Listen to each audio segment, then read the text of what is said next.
Well now, it looks like we're moving into some pretty mature themed gaming. We're moving on from the bright and colourful worlds of Sonic the Hedgehog, Mega Man and Jet Set Radio, all that kind of stuff. And we're moving on to a series that I'm actually quite fond of.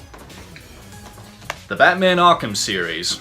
Now I've been a Batman fan for as long as I've been able to read comic books, so very young, at least when I was 8 or 9 years old. And of all the comics I've read, whether it be Asterix, Sonic the Hedgehog, Tintin and Spider-Man, Batman was always that one series that really got me into the realm of complex superhero stories. It had everything my teenage mind was craving for, a super cool Predator-like hero of the night, a diverse and colourful cast of villains and anti-heroes, compelling stories, fantastic artwork and a passionate fanbase.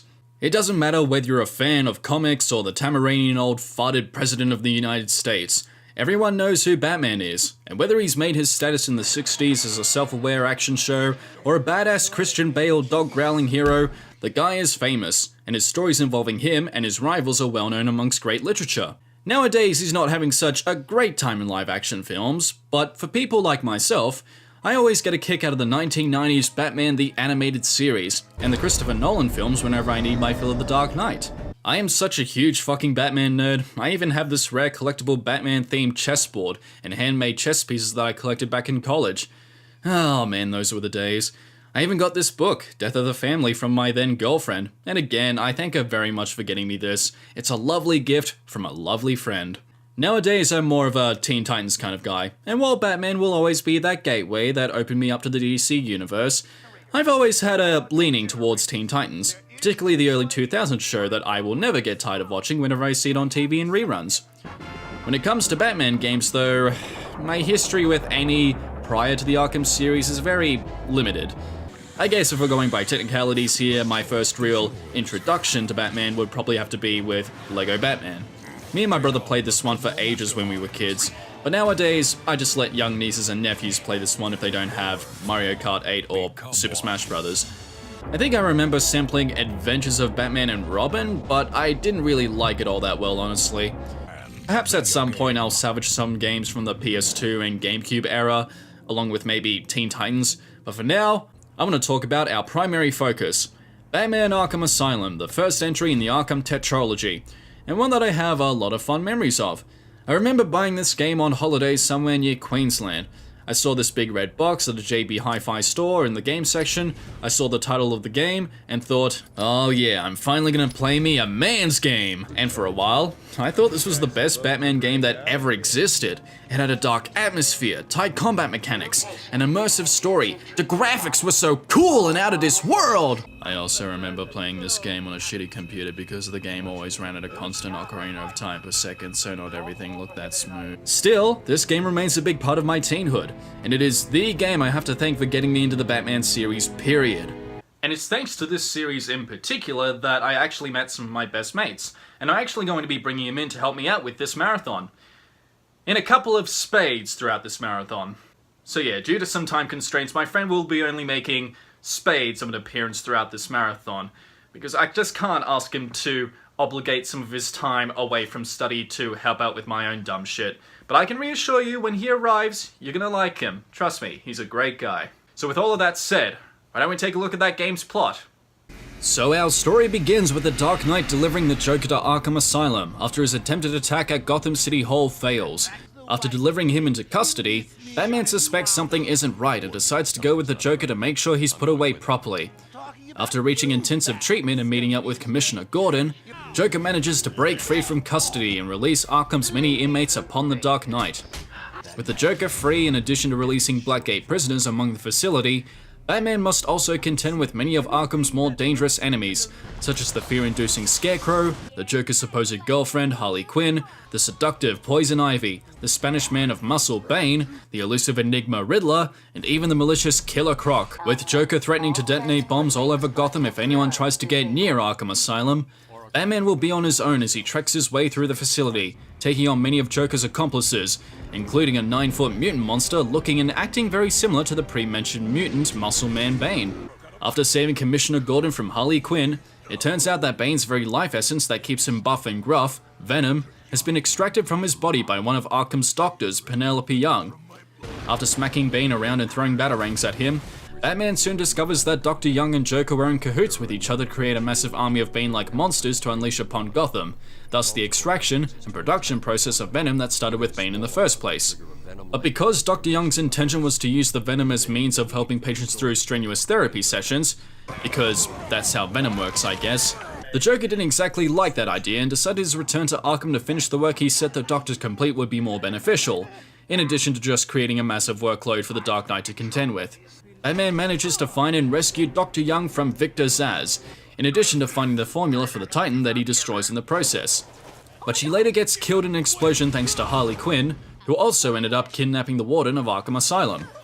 After rescuing said warden and beating up Harley for a bit, Batman tracks down Poison Ivy in the Botanical Gardens, who reveals that an antidote to the venom can be found in Croc's lair. He manages to find and recover several samples of the anti-venom after fending off Scarecrow and treading dangerous waters in Croc's lair, but the Joker manages to inject Ivy with Titan, causing her to rapidly cover the island with her plants. One quick trip back and an easy as fuck boss fight later, Batman finally begins his showdown against the maniacal madman and his army of goons and mutants. With one final ditch effort, Joker tries to shoot the recaptured Commissioner Gordon with Venom, with Batman jumping in to save him. Batman refuses to let the venom take hold on him, forcing Joker to inject himself with the toxin, turning him into... well, if that ain't just the silliest and scariest clown mutant I've ever seen in my goddamn life. The two battle it out, with Batman using the antidote on himself to prevent transforming into a mutant, finally capping it off with a motherfucking explosive gel punch to the fucking face. Hell yeah! That is the way to end a one-on-one battle. With the island retaken, the inmates return to normal, and Joker put into custody for the final time. Batman heads off to Gotham to track down Two-Face, who just so happens to be robbing the Gotham City Bank. The game ends with a foreshadowing hand emerging out of the Gotham water, grabbing onto a box of Titan. To be continued, I suppose. So that's the game's story, and I think it's pretty good for a start into Batman's career as a crime fighter. True, you don't really get any context into what kind of histories these guys have in relation to each other, outside of one is good and the rest are fucking crazy, but a little exploration of the island and seeking out those patient interview tapes is a reward for those seeking to establish an understanding with these characters, should players choose to go out of their way to find these secrets. The voice acting in this I think is rather well executed.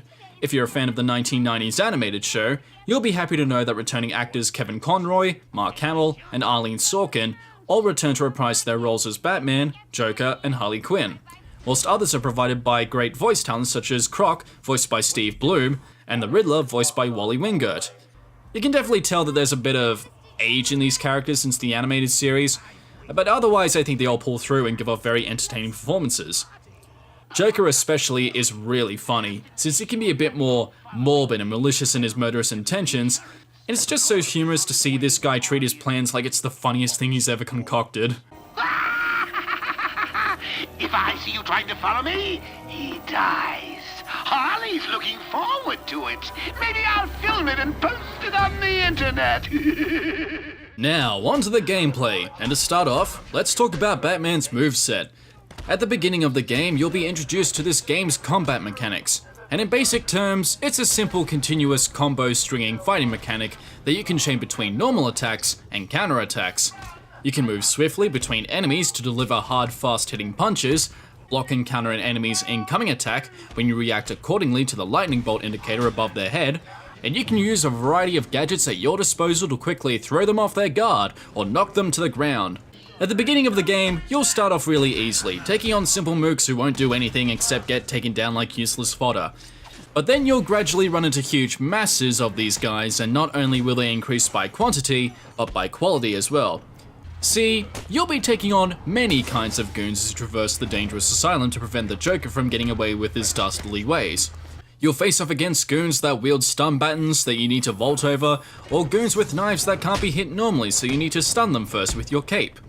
Using these tactics and movesets to your advantage, in addition to maintaining a consistent free-flow rhythm, can help alleviate the stress of handling too many goons, as the more efficiently you keep your combo going, you'll find it easier to eliminate goons in a simple 1-2-3 hit combo. Honestly, I think the combat is executed pretty damn nicely.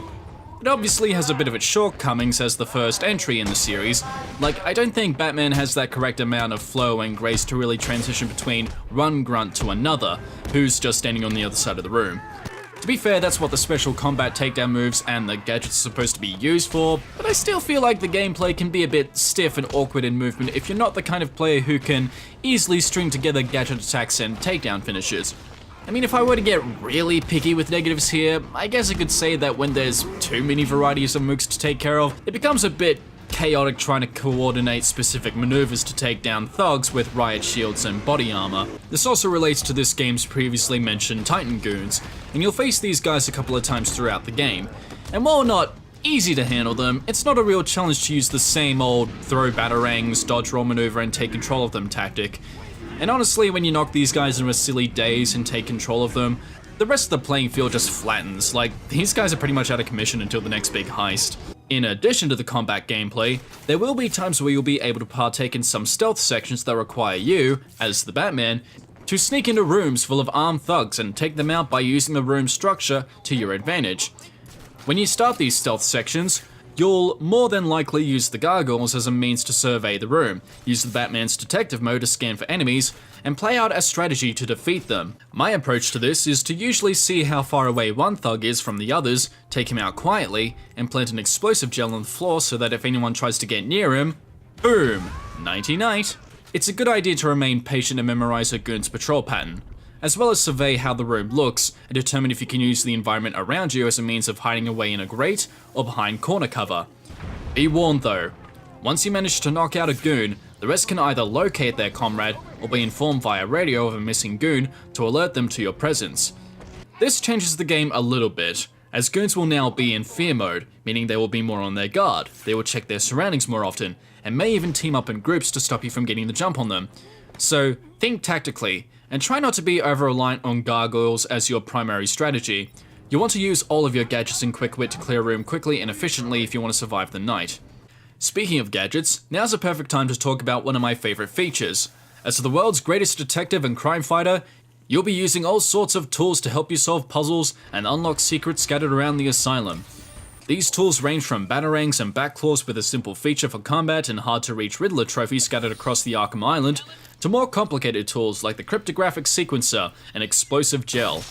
This handy little PS Vita looking gadget allows you to hack into these computer terminals and open previously locked sections of the island that are closed off with electric gates, or use it to disarm bombs under a strict time limit.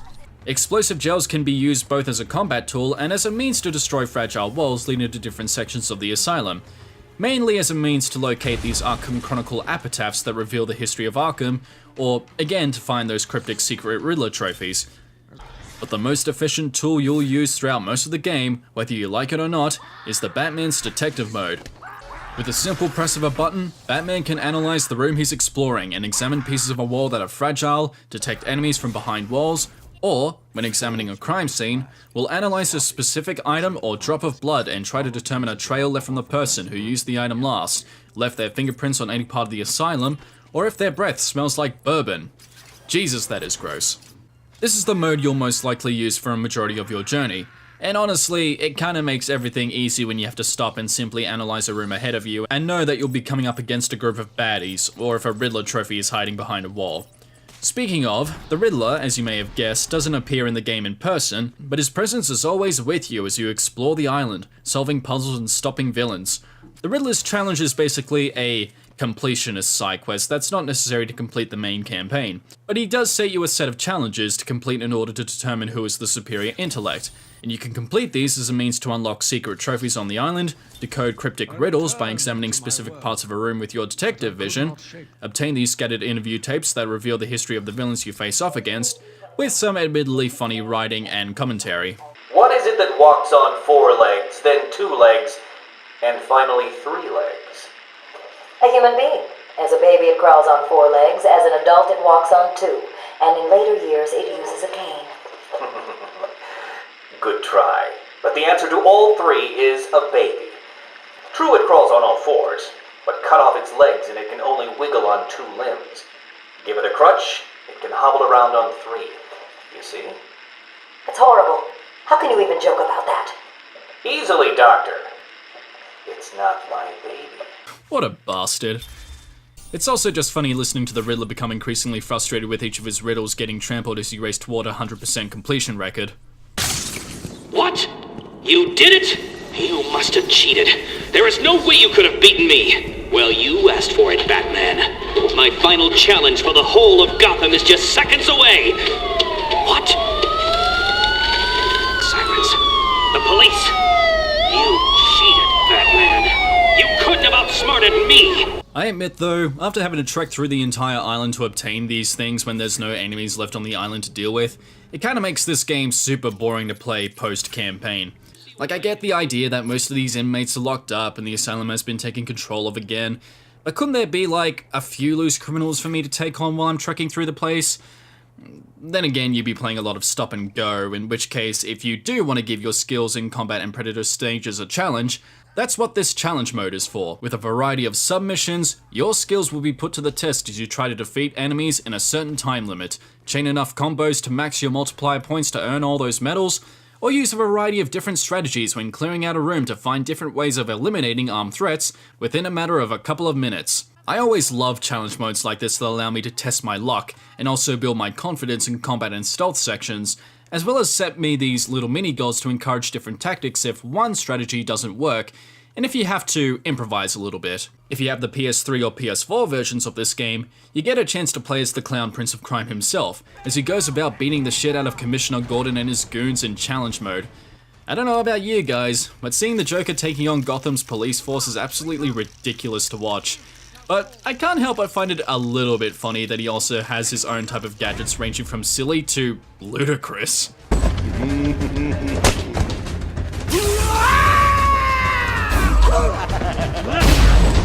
The presentation for this game is pretty damn good. In fact, back in the day, I thought this was one of the best looking games of that year. Batman looks great, the villains have some interesting designs and are animated faithfully to character, and the textures, lighting and shadow are pretty good too. Nowadays, some minor characters look a little out of place, and the only thing that's really animated about these characters are their facial animations. If it's not that, most of the time it looks like they want to suck out my soul.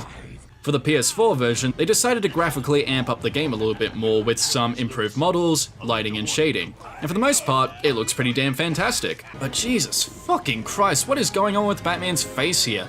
Did he marathon a whole series load of JoJo's Bizarre Adventure? Or is he trying to hold back a massive shit he's kept corked up his bat ass for 15 centuries? All in all, Batman Arkham Asylum is an example of good Batman games developed right, and thankfully it still holds up after almost 10 years. If you've yet to play this, the Game of the Year edition is available on Steam, and if you're lucky enough to find a copy of the Return to Arkham edition on PS4, which also comes with a copy of Batman Arkham City, it's not too bad of a steal to track a copy of that as well. With excellent presentation, interesting combat mechanics, stealth sections, a well-written story, and fantastic dialogue, Batman Arkham Asylum is sure to please any fan of the Batman mythos. Well, we may have beaten Batman Arkham Asylum, but this only spells the beginning of the Dark Knight's career into the Arkham series. But when we come back for another review, we'll be taking a look at Batman Arkham City for the PC, and I might divert some attention to the PS4 version just to showcase to you guys the graphical finesse of, well, the Return to Arkham series. Until then, take care of yourselves, have a good evening, and as always, stay awesome, lovely viewers. I'll see you all next time.